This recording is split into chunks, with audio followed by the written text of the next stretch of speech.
Watch out! 2024 is looking a little dry for Nintendo, isn't it? That's likely because they're starting to put all their resources into their next generation console. For now, we'll call this the Switch 2 because early reports about the hardware indicate something very similar to the Nintendo Switch as we know it.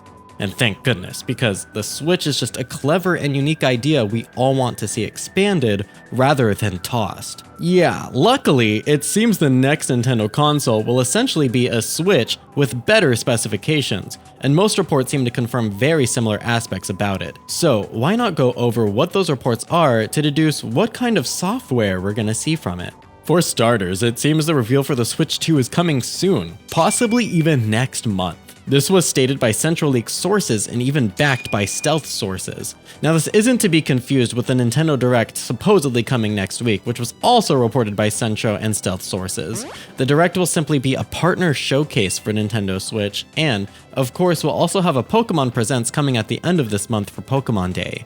Now we have gotten another leak from Stealth and Centro that suggests Switch 2 is being delayed to Q1 2025. This is apparently because Nintendo's trying to prepare more first-party titles for release. So we might actually see a slight shift in when these directs and announcements might come.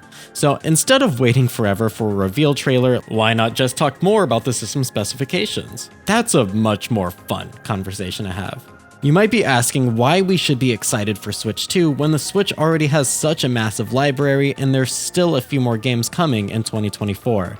Well, apparently, the Switch 2 will be backwards compatible with Switch games, as the cartridge for Switch 2 games will be a modified shape that doesn't allow it to be placed in Switch 1, but Switch 1 games can be put into Switch 2. Think the DS and 3DS, it's very similar to that.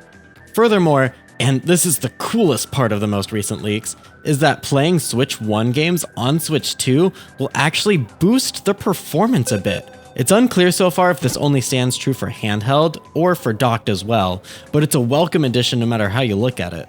It's especially good too when you consider that 2022 and 2023 saw the release of several games that started to show the Switch's hardware limitations. Games like Bayonetta 3 are begging to have a remaster or even be boosted by Switch 2's improved hardware. A plethora of multi-platform games that were ported for Switch could also benefit greatly from this boost.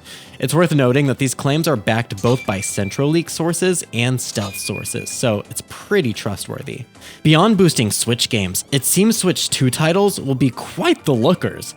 Reports claim that graphics will be at least as good as base PS4, and some even go so far as to say some early ports they've seen look comparable to PS5 ports. Specifically, Final Fantasy VII Remake has been slated to port, and insiders have seen it looking about as good as its PS5 counterpart. This is rather impressive as the PS5 version of 7 Remake may not have higher polygon count than what's capable on PS4, but it does have even higher resolution textures than the PS4 version. Honestly, if you ask me, I'd be happy with even base PS4 capabilities on Switch 2, as those were already really impressive, and I don't view the jump to PS5 to be that much of a leap from a graphics standpoint. But the main draw of PS5 is the ability to exclude load times after all, so no matter how you slice it, the Switch 2 looks promising as hell with these leaks. Now, also according to Stealth, Sega plans on supporting the Switch 2 out the gate with a plethora of releases that I'm sure will help sell the console in its early stages. Nintendo learned the hard way with the Wii U that releasing a console without a strong opening lineup can help doom it, something they rectified with the Switch 1, and now it seems like they're trying to rectify with the Switch 2. And this also brings up a good question. What first-party exclusives do we think will launch with Switch 2? A new Mario game? New Pokemon? Maybe Metroid Prime 4? That'll be a fun question for you guys to answer in the comments, I'm just saying. Now, I want to talk about something else pertaining to the Switch 2, and it's something I haven't seen other creators touch on at all really, which is surprising. That being the online service. As you know, we have an awesome online program with the Nintendo Switch that essentially lets us have a Nintendo 64, Super Nintendo, Game Boy Advanced, and more. It's a super high value considering we only pay $20 a year to have these amazing systems in our pockets on modern hardware. I was playing Zelda Ocarina of Time the other day, treating it as my definitive file I've ever had for it since, in my mind, I never imagined the online service could go anywhere. And then it dawned on me. Wait, Nintendo has been known to cancel their online services for all their systems eventually. Meaning, won't we see these files for our games and these systems disappear eventually too? Then I thought of a great idea. Perhaps Nintendo will offer a system that allows us to transfer our save files and online services to future consoles, including the Switch too, so we won't lose anything in the process. You can essentially keep these virtual consoles and their games they offer forever. And if they add more systems like the GameCube in the future, we'll be able to always have a modern console to play most of the highest profile games these systems had to offer for a long time to come, if not forever.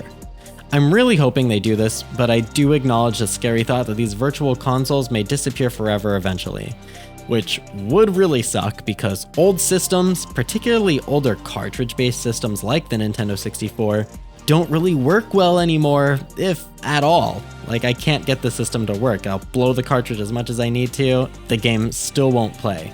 But what do you guys think? Do you believe the leaks? Do you think Nintendo will keep the virtual consoles around? Let me know down in the comments, and afterwards check out more of my videos, including this one here, where I discuss what the next Pokemon game might look like. The link is right in front of you.